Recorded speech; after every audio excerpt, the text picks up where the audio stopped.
Yo, what's up, guys? This is the Build Your Vision podcast, the number one self-leadership podcast for visionaries who are serious, not just curious about building a life and business they are proud of. What's up? My name is Clee, the visionary. I'm your self-leadership coach, and it's my mission to take you on the journey of becoming a visionpreneur, an individual who makes impact and income with their ideas, insights, and influence because someone needs what you are building. Guys, I am excited to share this episode with you today because I honestly just think you, for one, are thoroughly just going to enjoy it. You're just thoroughly going to enjoy it. You're going to walk away just smiling and feeling better about your day. I just guarantee that. I have Porsha Love as my guest on today's show. Porsha is an amazingly talented Christian rap and hip hop artist. She has millions of downloads on Spotify. I'm telling you, after this episode, you're going to want to first check her out on IG because you need a follower. And say you need to check out her music because she got bops. I'm telling you, I be bumping her music all the time.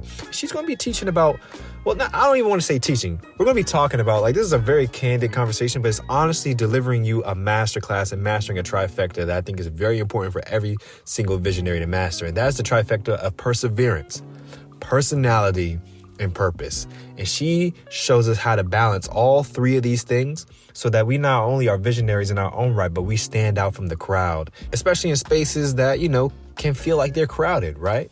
How we can become a category of one, therefore eliminating all competition.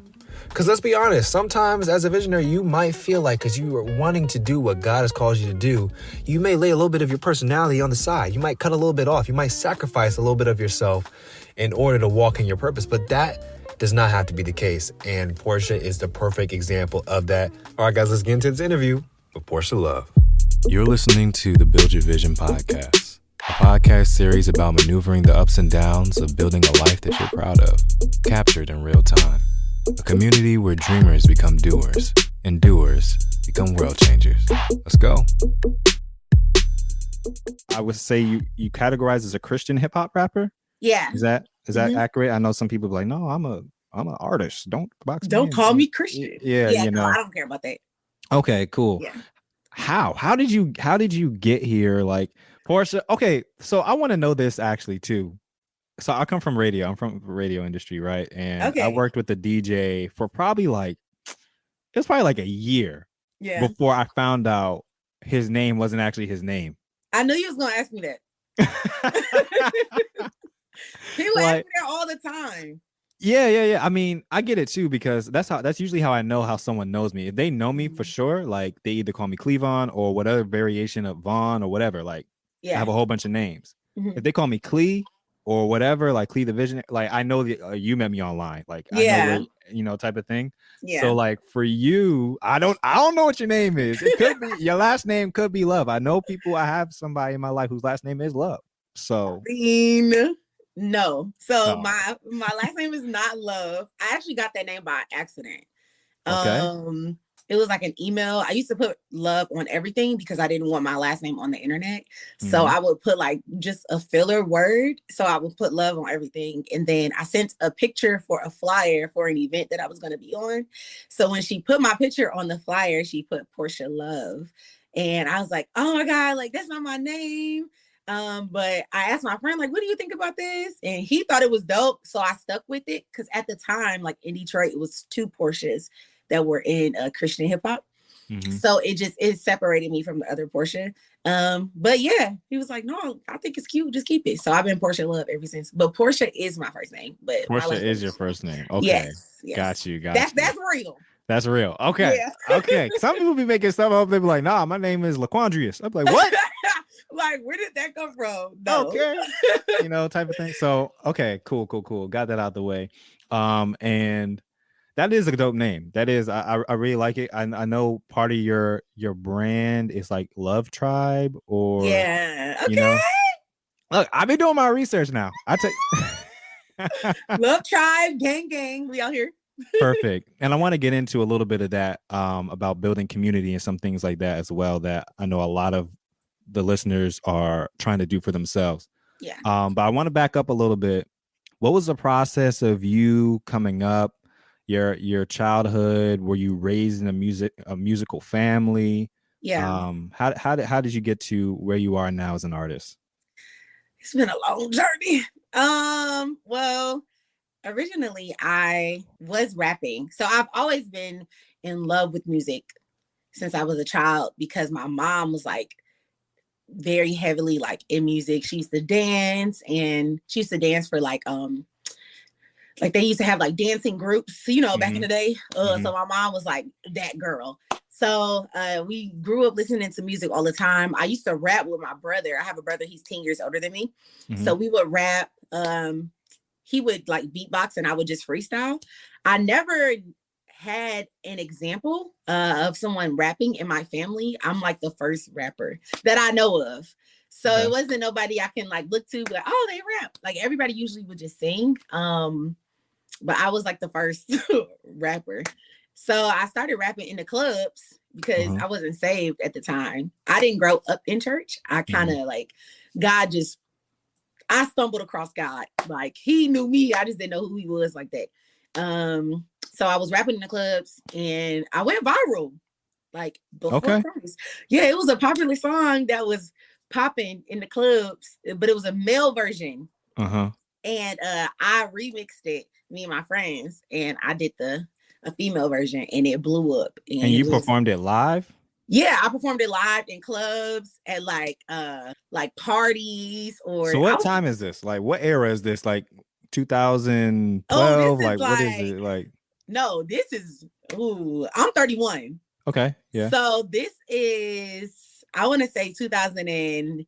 2010, okay. Yeah, like after high school, 2010-ish. Well, I got saved in 2011, but it was at the end of the year. So all before that, we was wilding. So you went viral and you found Jesus. So yeah, literally. Yeah, like we just was turning up, and then in the midst of the turn up, my friend invited me to church. I went to church and I gave my life to the Lord, and I stopped rapping because I didn't know that Christian rap existed. So the stuff that I was talking about in my lyrics, I'm like, you know, we fighting and we talking about money, we talking about all type of stuff. I can't talk about this in the church. So I just gave up rapping because I didn't know that Christian rap existed. And then 2 years after me giving my life to Christ, I found out about Clee, who is he a part of, you know, like the 116. Yeah. So my first Christian rap song I heard was Triply, I'm Good. And when I heard it, I'm like, oh my God, this is fire. Like you talking about Jesus. It was so fire. And then that's when I started being Porsha Love. I'm like, oh, okay, I can do this. So I've always had a love for music, but Jesus just came in like a little later in life.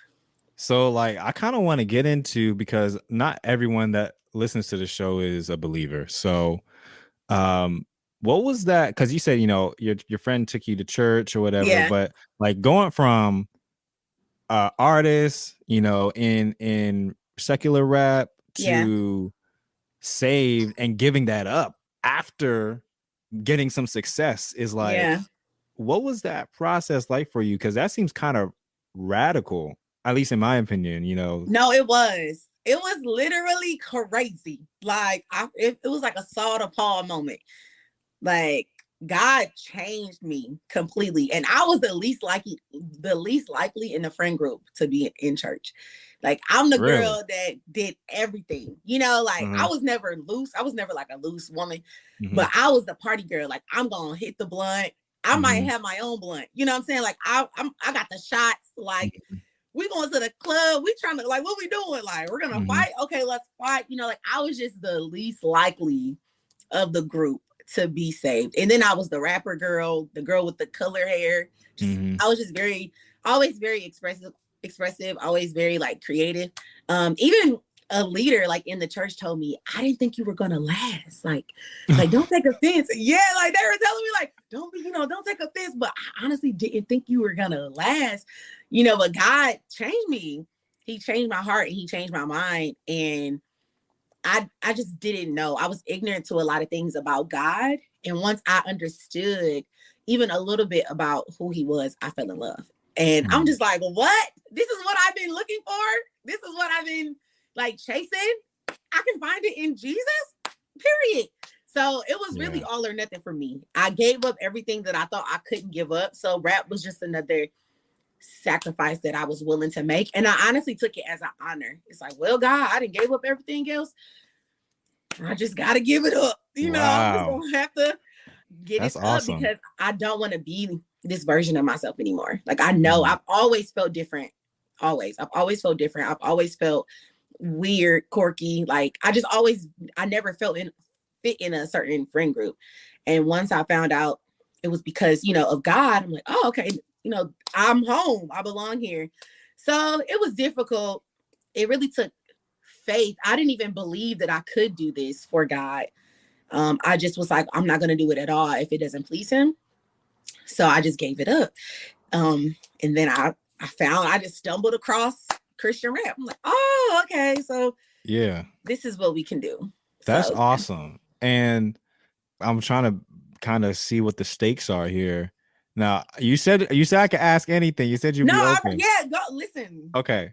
So I know some people I talk to, they're like, yeah, you know, I do this full time or whatever. Like, I'm a creator, I'm a rapper, I'm an artist or whatever. Some are like, you know, I'm a teacher. And I'm like, what? I didn't even know you were a teacher. Like, type of thing. You're a teacher? No. I'm not a teacher. Okay.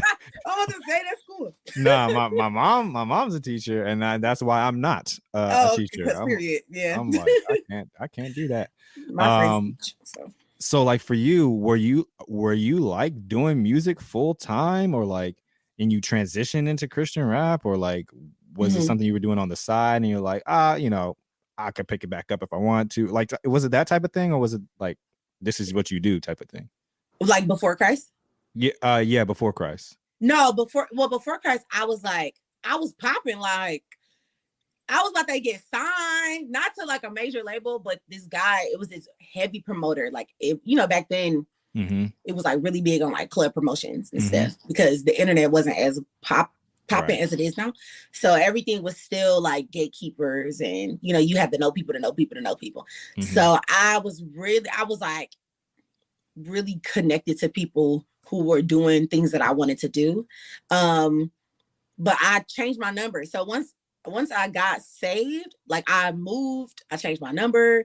Like I had to literally like get out of that lifestyle. Like I had to get out of it because everything around me was who I used to be. Yeah. So I was like, okay, I was afraid. Plus I got saved out of fear too. I didn't get saved. You know, some people get saved and they're like, oh, I feel the love of God. No, I was afraid of going to hell. So I was like, oh shoot, like this is a sin. I'm like, dang, I didn't know I can't be doing this. You know what I'm saying? So I really was afraid. And I'm like, oh, I don't care what nobody, I'm just gonna be lame. I don't care. So yeah, that was really what I was doing. I wasn't making money doing it at the time. I mean, I was making money because I was selling CDs. You know, back then they didn't have like Spotify and stuff. So I was making money because I was selling CDs and stuff, but not nothing like how you would make now. But I had a job, so I was working and stuff like that. So it wasn't like a main source of income. I just did it as a hobby. Music literally just became my main source of income like in May.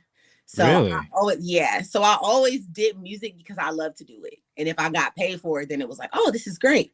But it was never like my mindset of, oh, I'm going to do this to get money. Like I've always worked and did other things.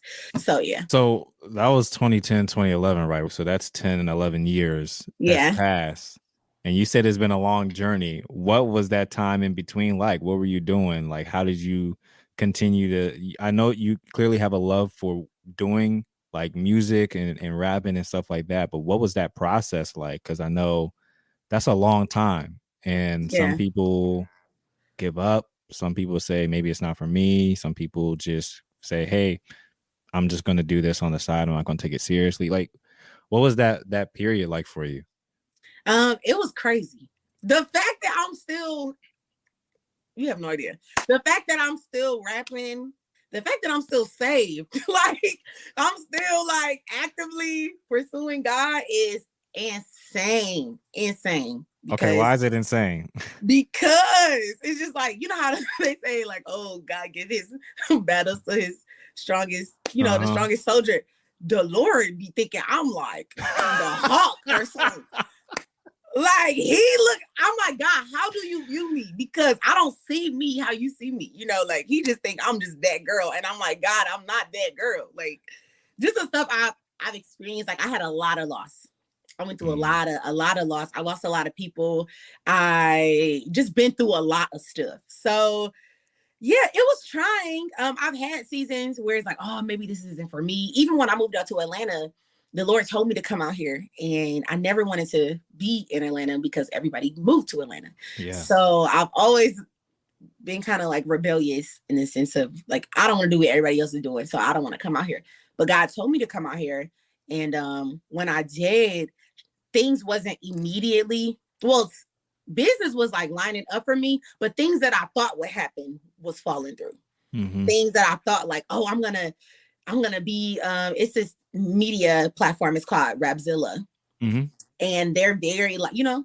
Yeah, I know Rapzilla. Yeah. So they're very like popular for like Christian hip hop media. They're like that guy, like for Christian media, Christian hip hop media. And they have this list every summer, which is like the summer freshman list. And they didn't select me. And anybody pretty much try to get on this list. And it was a summer where I was grinding. Like your girl was doing what I needed to be done. Like I'm working hard. I had videos. I had like everything that I could possibly do. I did it. And my career was like reaching heights that it hasn't been like at that point in my career. And they still didn't put me on the list. So I cried because I earned it, but they didn't give it to me. And then my friends got on it, and my friends was mad, like, oh, we thought you were going to be on it with us. So it was just a whole thing that I was experiencing. But God told me, like, I didn't allow them to select you because what I do in your life, I want to get the glory for it. And I don't want them to take the credit for what I do. So even though, like, during that moment, I'm like, maybe this isn't for me. Maybe I just moved out here for no reason. That, like, whatever. Because I thought God was going to bless me in one way, but he blessed me in a different way. So yeah, the journey has been crazy. It's been crazy. But. And one of the things I really want to do with this platform that I'm building out right now is community. And you mentioned that you lost a lot of people. Now, I don't know if that means you lost people like due to death, or you lost like relationships, or both, whatever. Yeah. But what was it? How has it been? Because I know you've done kind of a 180 with developing community around you to this point. Well, for a long time, I didn't think I needed community. I didn't think I need community. I thought like, oh, well, it's me, myself, and I got it. But then I just kept doing life, and I'm like, dang, I need community. Like I need community. I need people in my life. And I've had to consistently change my circle, because once you get saved, you get in God, you change your friend group, because you are who you hang around. And I am either going to influence you or you're going to influence me. Right. And if I can't influence you with my light, then I have to remove myself from you. And that's just in general. Like, even if you're not a Christian, like that's just, if I'm on this wave, if I'm trying to like be productive or just be a better me, and you're not trying to better yourself, we're gonna split, because we don't have much in common anymore. So I've consistently had to do that. Even being in the body, I removed the friends that I had before, because we just was in two different lanes. And then I got friends in the church, and then I outgrew those friends. And then I got new friends, and I got new friends. So I feel like it's a journey. I mean, you have like maybe one or two people that you stick with, hopefully forever. But my community is constantly changing. It's constantly growing and developing. The community I have now is great, though. I have great sisters and brothers in my life, especially changing from Detroit to Atlanta. I didn't want no friends when I first moved here, because I experienced trauma. I went through like some traumatic stuff at my old ministry that I went to. And I'm just like, oh, I'm done. I ain't trying to have no friends. Like, I just want to serve God, and like, but I'm good on the people that's in the church. But when I got to Atlanta, I had so many friends. Like, they was forcing me to be their friend. They was like, oh, we about to hang out. We about to come pick you up. We about to, like, they was just being like they wanted me to be around them. And I'm like, oh, well, these people aren't bad people. So yeah, God continue, like he constantly keeps me around community. So yeah. So it's kind of like he set that up for you rather than you. Because the next question I was going to ask is like, all right, you keep leveling up, and I wanted to get in kind of to the mindset of what that is too. But like, how do you keep finding new friends? Like I'm like, I'm in my mid-20s, and like, I'm like, man, making friends as an adult is not easy. Like, really? People like, no. tell me that all the time. So I'm like, how's she making all these friends in different rounds? Like, what is? It's so easy to me. Really? Honestly, I've always had I don't know, even as a child, when I was 10 years old, my mom was like going crazy because we sent out 25 invitations for a sleepover, and every girl came to the sleepover. 25 of the girls came to my sleepover, and 24 spent the night. So like, I've always had friends. I've just always had a lot of people around me. I don't know. Yeah, I think it has a lot to do with your personality. You're a very, you're fun to be around. I get that just from watching you online, and then just our conversation. Like, you're a fun person to be around. So I can understand that. Me, I'm a little bit more boring. So you're boring? I don't attract people like that. You gotta be friendly. I would say if you're friendly, you should have friends. So I just be like, hey, we need to be. Yeah, that's not me. I'd be in the back. I'd be like, all right, let me scan the room. Let me see what's going on. See, I give everybody, and that's my downfall too. My flaw as well is like, everybody is innocent. Like, so I don't scan people. Like, when people come into my life, I just be like, hey, what's up? Then I scan you. Then it's like, oh, let me, see. But by that time, we already went to brunch, we exchanged numbers. It's like, girl, now you gotta cut them off. If you would have did it before you gave them your number. So yeah, I'm working on it. And I think there's a healthy balance. I think there really is a healthy balance, where I think more people should be more open and just like, you're a human, I'm a human, let's be humans together, like, type of thing. Yeah. And then also it's like, but there needs to be attention discernment, like sure. Type of thing. For sure.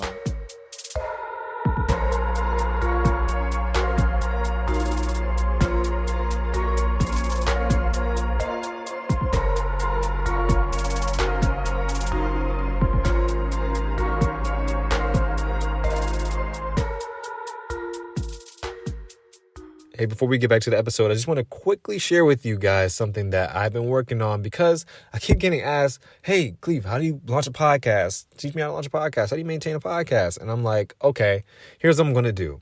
I'm going to show you how you can launch a whole show, not half a show, not part of a show, not the idea or concept of a show, an actual show that's live on podcast directories, like on Spotify, in 27 minutes. I'm not joking. I'm not exaggerating. It's going to be quality. It's going to be awesome. I'm doing this training live on April 2nd. You definitely want to pull up, because I believe that everyone needs a podcast. I'm going to explain exactly why and how it can greatly, greatly benefit your life, your pockets, and your purpose in this live webinar. And I'm going to teach you how to do it, even if you have absolutely no experience with any equipment or tech regarding a podcast. You definitely don't want to miss it. And then I mentioned it's completely free. I'm just giving it away because I feel like people honestly just need to have this information, and I'm getting tired of kind of saying it to individual people. I might as well just put it out there for everyone to hear. So you can click the link in the description or go to buildyourvision.co. That's buildyourvision.co. And there's going to be an announcement banner at the very top of my homepage. You could click there and sign up. I hope to see you there.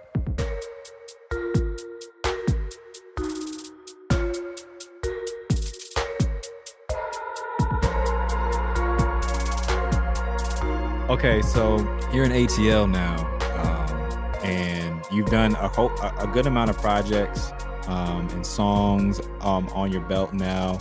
What are things looking like in the current landscape as far as your career? Well, in the current landscape, as far as my career, because you just said you started making like your main source of income like this year, basically with music. So like, I know things are leveling up for you. So Yeah, for sure. So I just got signed to management. Oh, congrats. Thank you. Yeah. Shout out to BYOD, Build Your Own Dreams, gang. And that's an exclusive. So I haven't even announced that yet. So period. Okay. But I just got signed to management. I'm excited to have help.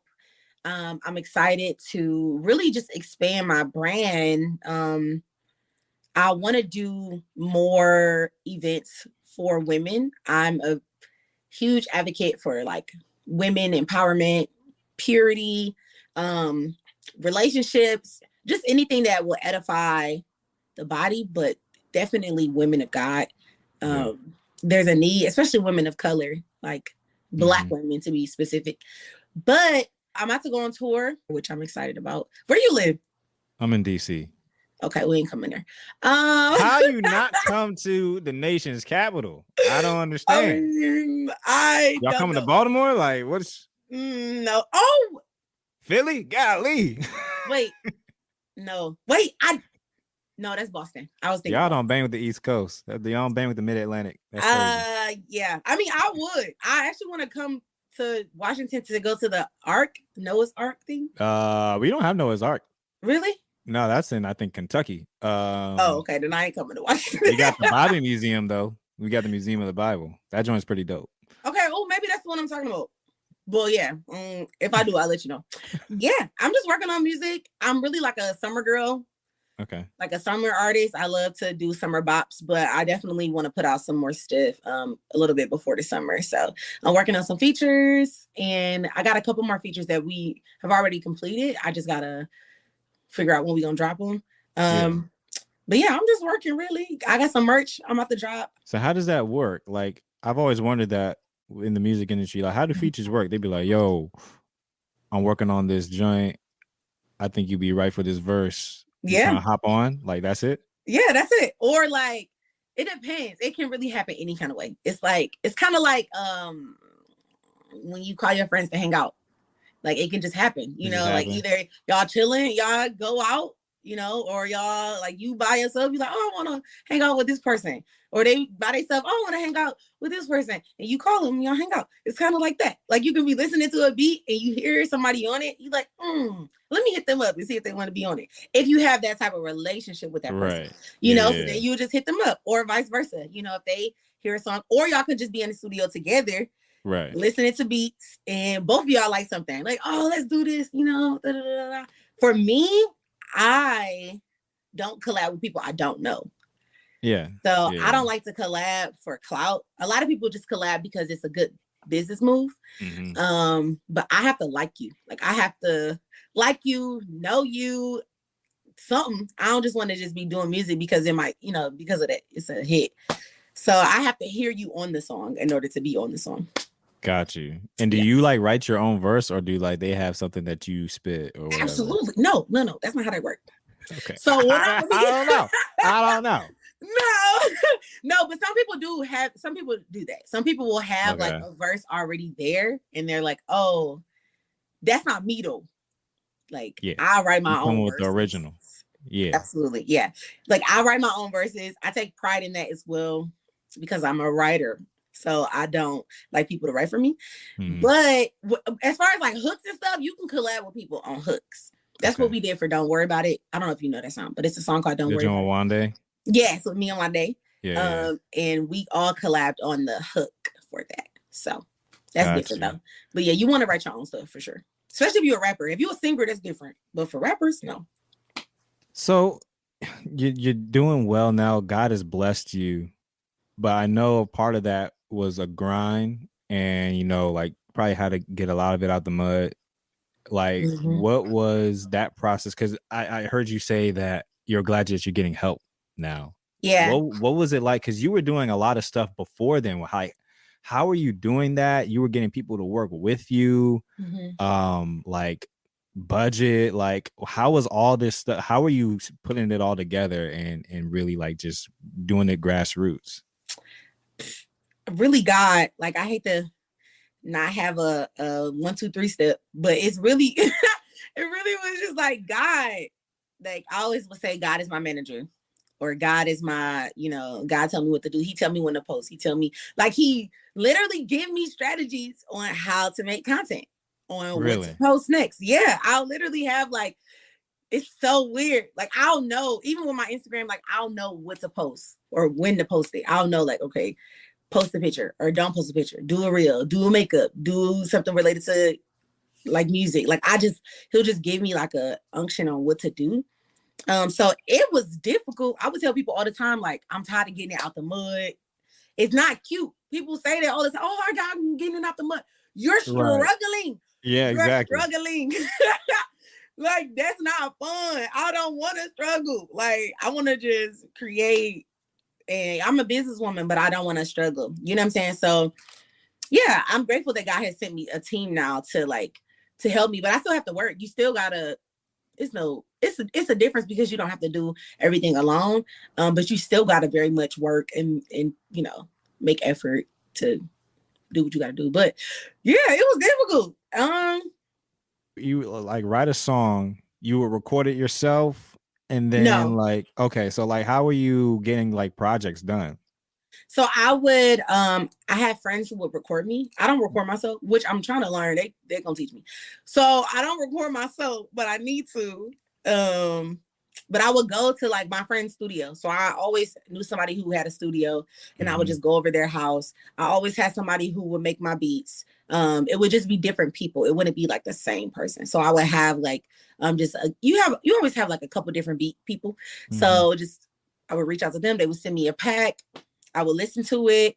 Whatever I feel is like for me, I would just create from there. And then if it extends, because sometimes you can get a vibe and then it's like, you don't do nothing with it. But if like the vibe extends, it's like, oh, okay, I can make a song out of this. Then we take it, I record it, and then I would do the steps, like get the graphic created. Like, you just reach out to people. And I find a lot of people on Instagram just by using hashtags. So if I needed like a graphic done, I would just look up like graphic designer, or I would hashtag like Black creator or whatever for art cover or whatever I needed, if I didn't have anybody specifically in mind to do it. And I did that for my videos too. Like, if I was looking for a new videographer, I would just look up, at the time when I was in Detroit, I would put like Detroit videographer and stuff like that. So just using your resources, you kind of like forcing a team. Like, you know what I'm saying? They don't know that they working on one person, they just think, oh, we're doing this one transaction. No, it's a whole squad. Yeah, it's a whole chain. Exactly. They don't know it though. So they're like, wait, you working on the same project too? Like, hold up. Porsha Love joint? Man, she hired me too, man. Yeah, exactly. That's it's great. Like that. And so were you funding this like with your day job or like? Yeah. Okay. Yeah, I was working for a mortgage company, so I had like a job, like a real job. Yeah, it's like a real job, an office job where I'm dealing with insurance all day, people and their mortgages, all type of stuff. So bankers, just whatever. So yeah, it was a real job, but it was stressful, especially when we was working like 55 hours. We used to work Monday through Friday, not the weekends, but 55 hours. So we would work 12-hour shifts Monday through Friday. Jeez. It was insane. Oh my goodness. And you found time to make music and get artwork done and record music videos and all that. Yeah. That's something where like I tell people, because one of the big things I'm huge on for Build Your Vision is clarity. And that's what I coach the most people on, because even like with what I'm like, you probably noticed that I've slowed down on TikTok. I used to make a lot of content. I don't make as much content anymore because I had to pivot, because I was realizing, I was like, okay, I don't want to put my ladder on the wrong wall type of thing. Yeah. And lots of people, they might find something like, oh, this is working, or this is, I know like this is hot right now, so I'm going to try to do that, or like the money is here.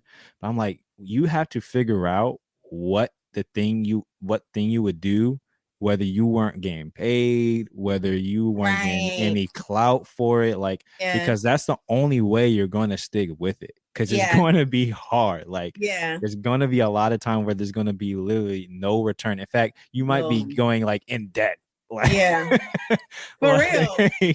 So like you have to actually love what you are doing. Mm-hmm. And I feel like that's clearly what it was for you, because you have been working this, like we see you now, but like, yeah, this has been, 12, 13 years in the making or whatever. Just publicly, like not even before that. And it's like, yeah, that's usually how it goes. And I'm just glad that you were able to find that and you stuck with it. That's just awesome. Thank you. Oh, thanks. Yeah, it definitely was not easy. I mean, it's still not easy. I have to choose every day. People want to be an entrepreneur so bad. Oh, I want to quit my job. Okay, you just want to be able to sleep in. Like, I get you want to quit your job, but you still have to get up. Like, you still got to get up. You still got to, like, it's even more on you because now you got to get it. You know what I'm saying? Like, and then it requires faith because it's just a lot that come with it. Yeah. But yeah, it's a lot. It's a lot of work. It's a lot. I mean, I'm on that journey myself right now, and like, congrats. It is. Thank you. It is. I'm working just as much or more. Like, and it doesn't feel like it because I love it, but like, it's a lot. And it's like, look, if I don't sign this next deal, like, I don't have any money. Like, like I won't eat. Like, like it's on me. It's like not on my boss type of thing. It's on me. So it's like you have to take that seriously. Like, do you really want to do this because God has called you to this type of thing? Right. Or is it just something that you want to do as far as selfish ambition? Right. And I feel like that might even be like hyper prevalent now because of social media. Yeah. And it's like you are seeing everybody else's highlight reel, and it's like, oh, I want to get into that. Oh, maybe I should do that. Or it seems to be working for them. Maybe I should do that. And it's like, there's too much information like coming into your brain right now. We have too many options. It's too many options. It's like, no. It's so many things. Okay. What has been the biggest challenge for you as far as building your vision? The biggest challenge for me has been believing that God is going to do that. Like, believing that God is going to do it for me. Like, I've had prophecies and, just people would say, oh, God, I see you doing this. I see you doing that. I would even have dreams about it. But really just believing, like, God, like, is this really for me? Like, is this really going to happen for me?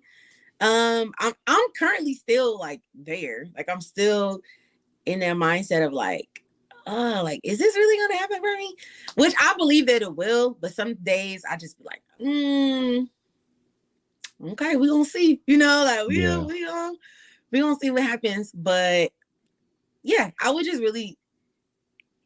say really just having faith and knowing like, okay, this is what is going to happen for me. And not just for me, but like, I know that my life, reflects God's grace and his goodness and his glory. So it benefits the body, it benefits other women who look like me or who grew up like me or who used to be like me or who are like me, like I know that what God is doing in my life isn't solely for me. I just always wonder like, oh, just having faith and believing like, okay, God is going to do this for me. God is going to make it happen. Because that's what keeps you going. You're not going to do something that you don't believe in. You're not going to pour into something that you don't have faith in. So just staying faithful, even when it doesn't look like it's worth it. Sometimes you can do something and you just don't feel like it's changing anything or it's affecting anyone. And but when I meet those girls and they cry to me and, they come up to me and they're like, oh my God, this changed my life. Or I meet the fathers of young daughters and they're like, thank you so much for doing what you do. Like, like that makes it all worth it. Yeah. Like seeing the faces of those people. Like I had a mom cry to me, like a whole grown woman. Like she was like, oh my God. She didn't know I was going to be at the event and she just started crying. She's like, oh, you are this is a blessing from God. Like, it was just so beautiful. So experiencing that is like, oh, okay, God is really moving in my life, you know, and it's blessing other people. Because sometimes you can just you get so focused on what you do, you don't realize how it's affecting everybody else. But when God will show you, like, no, you really, like, I'm really using you to make a difference. Yeah. It matters. So, yeah. Yeah, absolutely. We kind of, especially as creators that put out a lot of stuff, it's like you kind of forget, you know, you see all these likes or downloads or whatever, and you got to remember that, like, each of those is like a person. It's like a real person. And we kind of forget, like, oh, you know, just putting stuff out. I was like, no, you're actually touching an individual heart each time you make your art. And, you know, that's a big deal. And God gives us those little God winks where, because you forget, you're like, you know, if I, like, no one, it's not even that big of a deal if I just stopped or whatever. And then, like, God will send you something. It's like, oh, snap. Thank you for reminding me, like, why I'm doing this in the first place, type of thing. Yeah. You said a God wink? Yeah, God wink. Oh my God. I call them, that's the first time I heard somebody else say that, but I call them winks from God. And I think it's really big for people that are building things, because you're in the process. You know, I'm thankful that the people next door aren't banging their hammers and saws right now. Someone's putting out a new deck on their house. And I'm watching it. I've been watching it out the window for all these weeks, and I'm like watching it come together, and I still have not quite figured out what it is. Yeah. I'm like, all right, so it's 2 levels. Okay, so and it's that, but that's how it is. Like, you're putting this thing together. You don't know exactly how it's going to turn out. Like, you don't know exactly, like, what God's going to do, what materials he's going to use, what workers he's going to put in, like, on your team. Like, you don't know until the finished product. And you're like, oh, you know what? I knew all along that was going to come together. Yeah. Or some other people that may have, like, even doubted you, like, you know, she's just still doing her little music thing or whatever. I don't know what people say. I've heard comments like that for myself. Are you still doing your little podcast? I'm like, what? It's like little. The Lord bless you and keep. Ain't nothing little. We big dogs over here. We doing big things out here. Right. But then, like, when it works out and it's all built out and it's a finished product, it's like, you know what? He stuck with it all along. I knew he was gonna make it. And it's like, okay, all right. Right. Yeah. So I love to ask this question. We're gonna start wrapping up. Because I get the best answers, because the visionaries I bring on are just amazing. And you're one of them. And I like to ask, if you had a billboard that you sponsored and everyone, like, on the interstate passed by it, what would you want your billboard to say that everyone that passed by it, they get to read that message?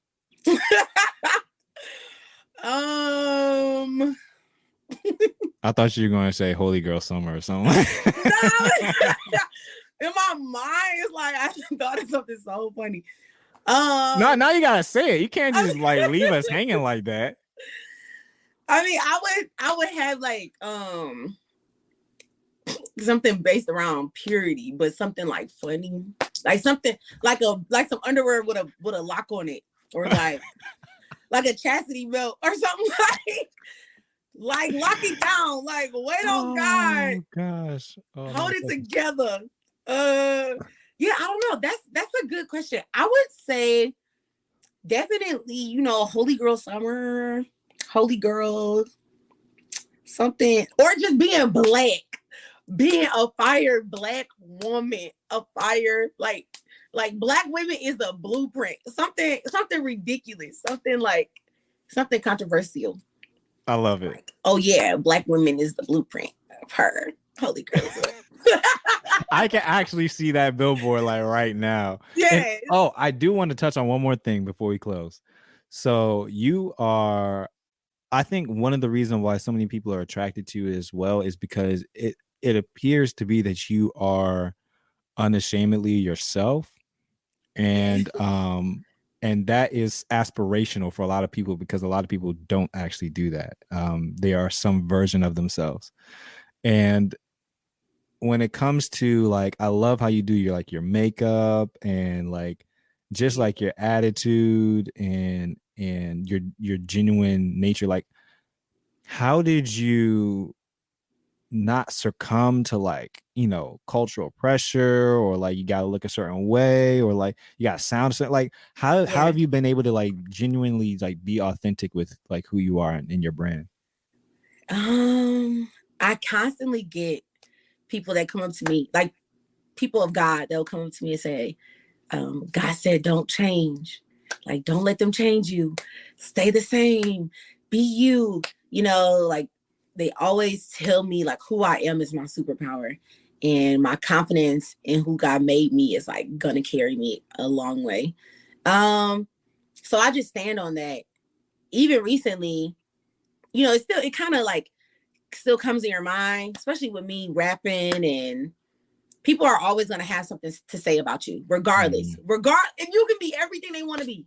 You can be the light-skinned pretty girl with the curly hair and the big booty and the no stomach. You know what I'm saying? Like, you can be that girl and they still going to have something to say. Like, it doesn't matter. People are going to have something to say about you, but they're not you.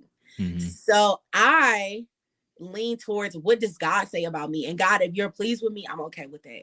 I don't have to fit into their standard. I'm never going to be who you think I am. Like, I'm going to be who I want to be. I'm going to be who God has called me to be. And I just embrace that.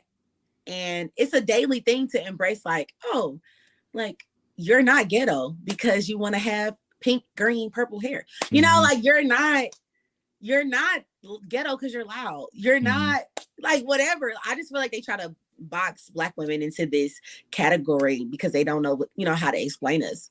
And then with me rapping in the Christian community, especially back in the day, like I'm wearing pants. Some people wasn't approving pants. It's just weird. It's a daily thing that even now where it's like, I'm going to change my hair green. It's going to be green. And I was thinking like, oh, I got a show at this church and it's like mixed. It's like white and Black people. So the thought crossed my mind like, oh, maybe I shouldn't do that. Like, maybe I should just keep it, you know, keep my hair black. But I'm like, no, I don't care. They call it for Porsha Love. They're going to get me, you know? Yeah. So yeah, I feel like even with that, I have to be confident in who I am and lean into that, because ultimately, like, we breaking stereotypes. It's like, no, if you talk to me, then you will see, like, I'm just a regular person like you. Yeah. So, yeah. Hold on, my computer's about to die. I forgot to plug it up. Go ahead, do what you gotta do. Not his computer dying. Okay. No, that's awesome. And that is like your unique difference is the key to your purpose. Like, honestly, like, yeah, there's so many things. Like, even I did an episode where I was talking about how like Jesus and John the Baptist literally had the same message, like verbatim. They were saying the exact same thing, but they do it completely different ways. Yeah. Like, they're two different people. So for people to think, oh, well, someone's already doing that, like, type of things, like, yeah, but they're not you.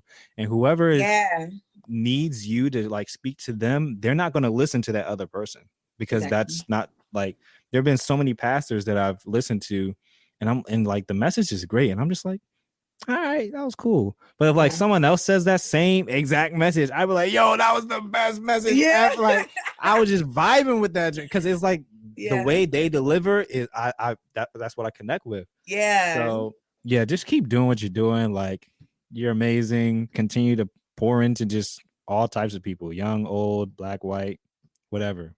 Yes. So, thanks for coming on the Build Your Vision show, Porsha. Thank you for having me. Didn't I tell you you're gonna walk away from this episode feeling better about yourself? Porsha's just a beam of light, and I'm so thankful that she hopped on to the Build Your Vision podcast. Hey guys, check her out on IG, follow her music, and also look, community. We talked about it again in this episode. It's gonna keep coming up. And I'm not doing it on purpose. It just keeps coming up in these conversations. If you're not a part of the Build Your Vision Facebook community, you can click the link in the description. I hope to see you there. I'm gonna be dropping some exclusive content in there. I hope to see you in the room. Executive production by Cleavon Davis. Music production by Cleavon Davis and Christian Hernandez. The Build Your Vision podcast is a product of Build Your Vision, LLC.